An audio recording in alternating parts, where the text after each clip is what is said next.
This is supercharged number 2,970. Check out the mileage, 262,591 on the original battery pack and the original motor from this car.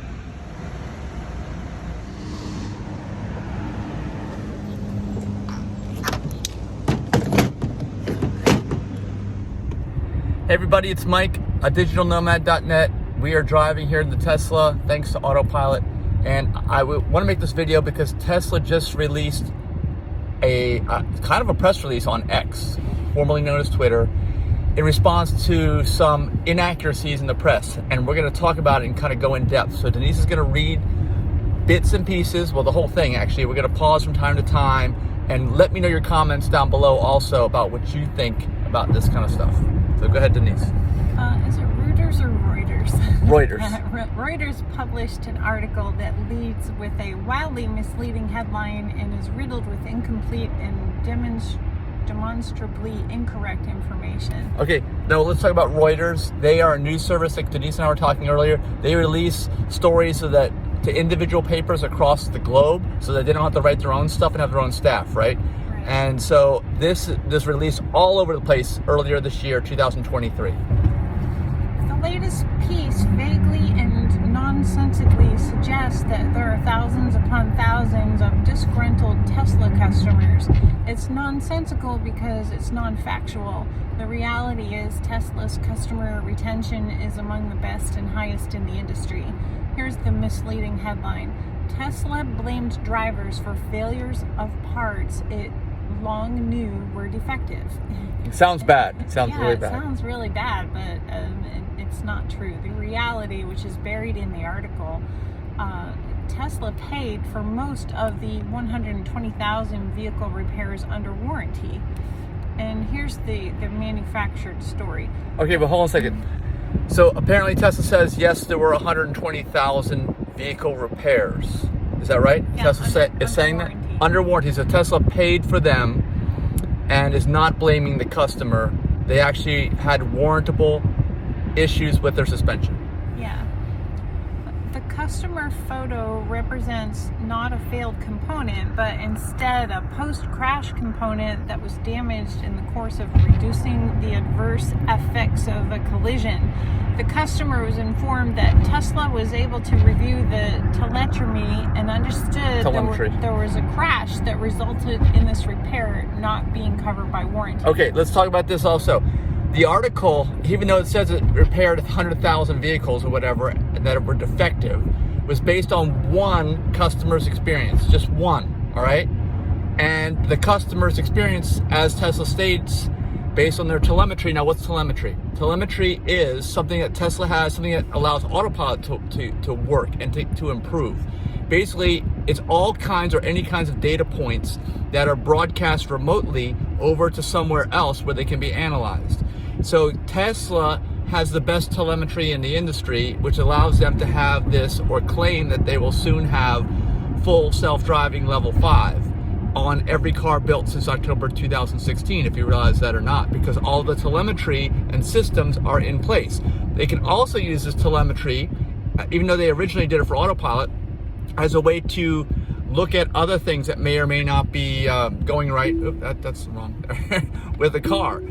And in this case, they were to determine with this one customer, the one customer that says that they were one example of 100,000. It wasn't. It was just one example. And this one customer, because every situation is unique, they have to analyze it to say, is this a warrantable item or not? Based on the telemetry, they were able to determine that there was a crash or an accident, okay? And the accident didn't result in a full-on crash, but the driver reacted in a way to avoid the actual physical crash that did damage. Maybe they ran over a curb, something like that, right? You hit stuff when you're driving really hard, or you're turning the wheel while you're doing it, it will damage suspension components. I'm sure that we've all done something like that at some point in time, you know? So they were able to just, because of the advanced telemetry, figure all that out. So is that telemetry of something recorded? Is it data that they had to analyze? Well, there's all kinds of data points. They're constantly analyzing speed, trajectory, G-forces, whether you're going forwards, backwards, turning the wheel. I mean, anything you could possibly think of that, because a computer needs to know all points in order to eventually be able to do full level 5 self-driving, okay? Autonomous driving needs to know all these points. So Tesla's already collecting all these points. A lot of drivers, and while we're doing this video, don't recognize that Tesla knows all this information, but they do. So they come and say, look, my car's under warranty. You guys sold me a bad car. And you're like, no, we just checked the data logs. You avoided an accident, thank God. But in the process of doing so, you somehow damaged your suspension. And we have the telemetry to show this instance when it happened. That surprises a lot of people that that's even possible, but it is. So most, if not all, manufacturer warranties exclude damages caused by a crash because that's the point of instance coverage. Insurance. Insurance coverage. Yeah, that's the point of insurance. It's not Tesla's fault. That's why you have insurance, right? Right. And most manufacturers don't cover accidental damage in their warranties yeah. for anything, not just cars. Here's the helpful context. Tesla has the most advanced vehicle telemetry system that can identify emerging issues, determine scope, and allow for faster vehicle and service improvements than has ever been seen in the auto industry. Sounds like something you wrote. Well, it's true. I mean, they can, so not only can they analyze an instance where there's a failed component and determine it was an actual accident or accident avoidance, but they can also use the data to improve systems that are in the car, correct issues that may be going on without you having to bring the car in by a software download, etc. Here's what Tesla says. We take action as soon as we see a problem, something that should be celebrated as best in class and is often cited by our regulators as a major safety advantage. Here's the false accusation. The author has conflated a noise-related non-safety issue with a range of unrelated and disconnected service actions. All right, let me stop here. There is a noise issue with the suspension. Denise, you and I know, we've had our car, I'm driving it, and you saw it, 260,000+ miles. One of the wear points, because you're having a car for so long, is the suspension, especially on a heavier vehicle like Teslas are. All EVs are heavier than their ICE counterparts. And one of the things they do on Teslas is try to make it so that you do not have to do any maintenance. Now, in the course of doing that, they don't have any grease fittings on the suspension. One of the components in the front of the car is the upper control arm. Remember how we had an issue where it sounded like a wooden suspension? Mm-hmm. The creaking? Yeah. That was the upper control arm bushing that had gone bad because there's no way to lubricate it. So I know that they've revised the design several times and the newer ones last longer, and they probably did the same thing on the Model 3 or whatever model that was, where they replaced some of these gratis under warranty. So they're confusing, like I said, that one customer's issue with an actual issue of creaking suspension and improving their parts, which they have done, and some of them were probably replaced for free. Now, if you check our channel, you can find out how to grease that. I showed how to do that, okay, in a video. So you actually have to get a needle fitting for your grease gun, poke a hole in the little rubber bushing cover, and then you fill it with grease and you plug the hole. Okay, so it lasts a lot longer if you do that, as long as you catch it in time. But anyway, that's all it is. It's not that complicated. It's not like, oh my gosh, I have defective suspensions. No, they don't. If it's noise, it's a normal wear item over time, especially if you don't have grease fittings, and these do not come with grease fittings, these front upper control arms, and those are the ones. The front wheels are doing all the turning and moving up and down and turning, not like the rears. The rears last way longer because they don't turn. Contrary to the article's statements based on erroneous data, Tesla is truthful and transparent with our safety regulators around the globe, and any insinuation otherwise is plain wrong. Tesla principles. Our service technicians and advisors diagnose, maintain, and fix our customers' cars efficiently and are not incentivized to profit off of customers' repair needs. Okay, let's talk about that. We've had some discussions recently that Tesla, if you didn't know it or not, first of all, they don't advertise. Let's talk about that. Reuters. Who pays Reuters bills? They're advertisers. Paper companies. Right. Advertisers. They're advertisers. So the papers, the journals, the magazines, the automotive publications, they all say what their advertisers want to say, pretty much. and they will try to throw Tesla under the bus as much as they possibly can. So that's why. So why would Reuters say this? That's why. Because Tesla doesn't pay any advertising dollars. Another thing is no dealers. There are no dealers. There are only service centers. Okay, and there are collision repair centers, all owned by Tesla. No middle person. The role of the middle person, as we've learned with a dealer, and if you've ever had a car, and that's why I want Denise involved in this, she's had a car, they're always saying, oh, well, we recommend this service for you, we recommend this, but there's no recommendations for Tesla, really, basically none, okay? And they don't want to clog up their service centers, they want people in and out as fast as possible, so they only want to fix cars that actually need fixing. They don't have time. They're trying to build as many cars as they can. They don't even have any inventory. It's not like they have their lots piling up with unsold cars. They're constantly selling them. They constantly want them in for repairs, especially warranty work. Get them done. But if you have a car that is not in need of a repair, they have zero incentive to make a repair for you, right? Or to tell you to pay for something. You're only going to pay for something that is absolutely needed, and they will not inflate the price of that repair either. You may have heard that there was a Kia, I think it was, electric vehicle, and it needed a new battery out of warranty. The dealer quoted them $60,000 to replace the battery pack on this Kia, okay? Because why? They're a dealer. It's not Kia Corporate is quoting them that, and Kia Corporate was outraged. They're like, wait a minute, we know that's more than the whole price of a brand new car. We know that, okay? That's not the going rate. That's what the dealer can gouge in the service department, because the dealers make all their money off the service departments. Tesla's outside of that paradigm, but they will gouge their customers. You know this, Denise, right? Yeah. They'll always try to get you. They'll try to upsell you for repairs too. When you go in for a brake job, for example, they'll want to flush your transmission and change your oil and change out your shocks and everything else. On Tesla, they will not do that. You make an appointment for your one item and they don't upsell. And they even tell you if you need another item repaired, or if you ask us within 24 hours of your appointment, that will not be possible at this visit. Yeah, you have to reschedule. Tesla provides our service employees with excellent compensation and benefit packages. They don't work off commission like at other dealers who are incentivized to upsell or overcharge their customers.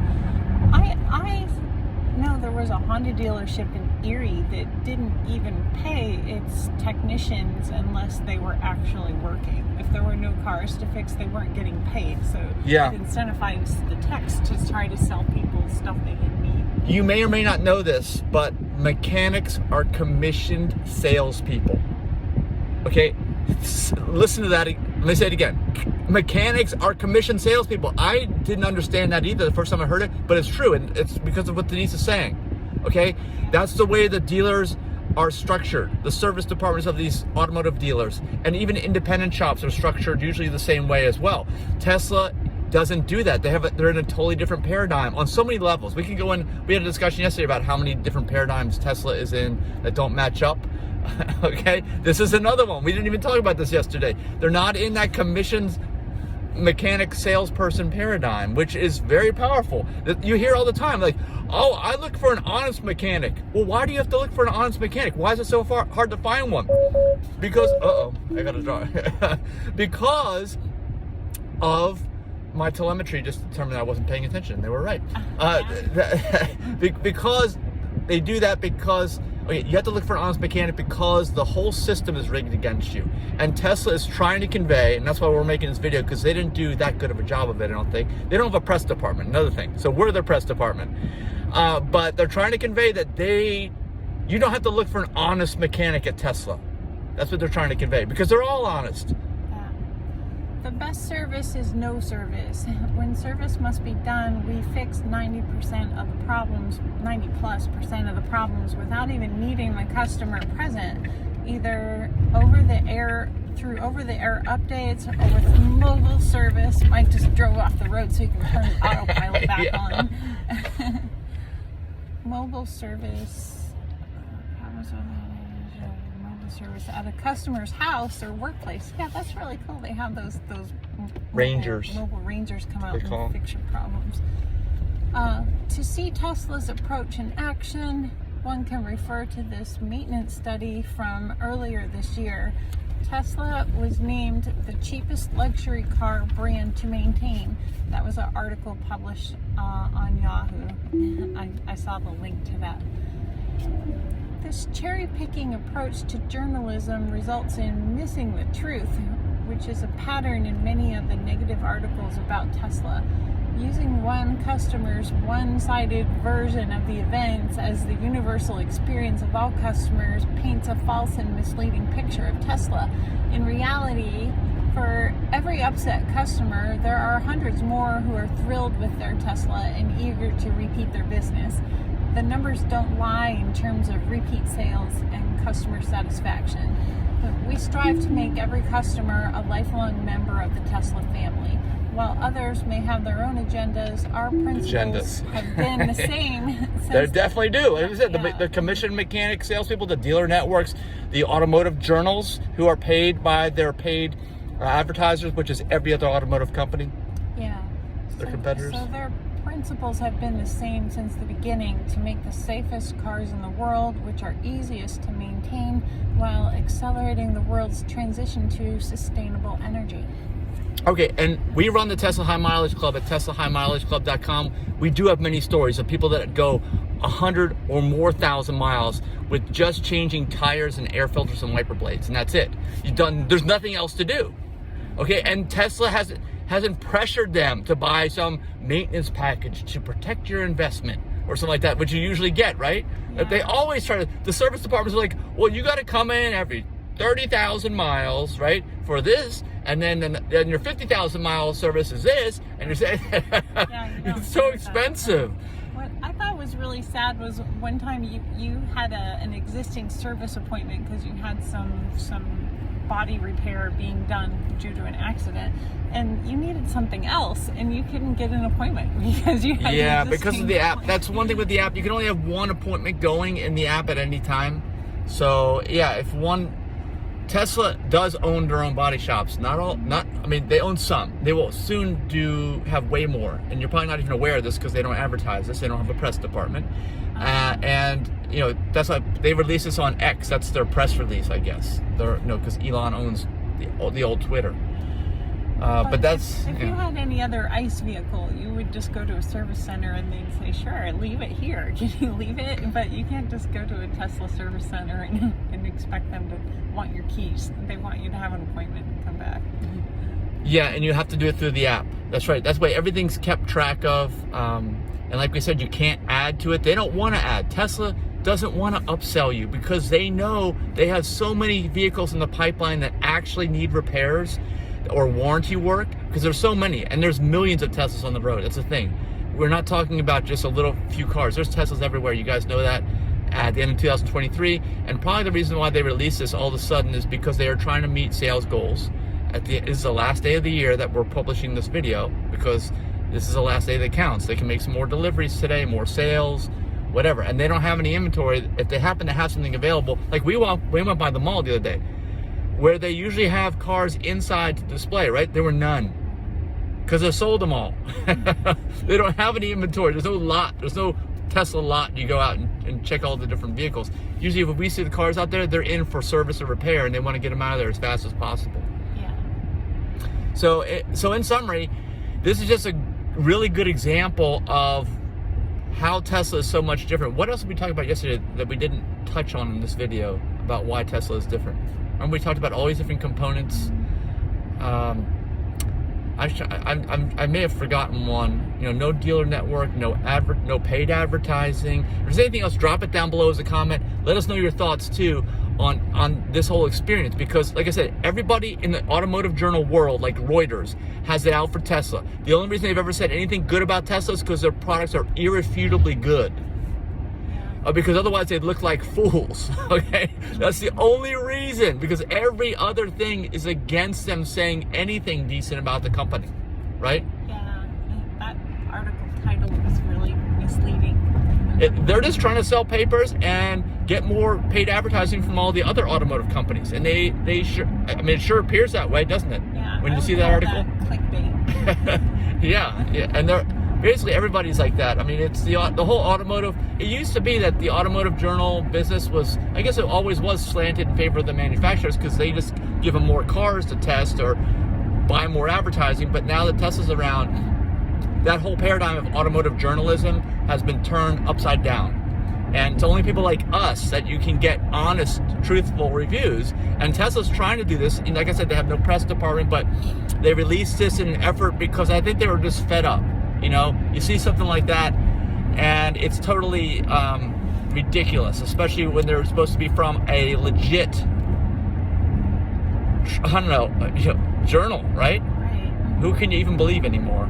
Yeah. Sounds like something you would see in a tabloid. Yeah, that's professional journalism, folks. Yeah. All right. Well, anyway, thanks so much for watching. Give us a thumbs up, and you can give us super thanks with the 3 dots down in the lower right-hand corner, where you can tip us and commensurate with the amount of value you got from this video. And if you have any other ideas for videos, let us know in the comments also below. Thanks. See ya. Bye. Bye.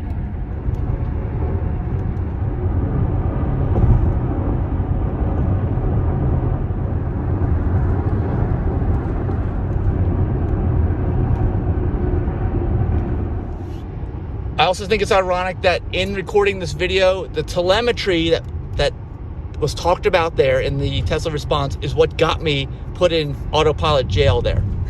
Okay, it actually works. It really works. We obviously weren't paying attention, and it got us, right? So I just want to show you, this is not made up. It's not a bunch of BS from Tesla. They have the most advanced telemetry systems in their cars, and they know way more than you think they know. So don't try to fool them, basically.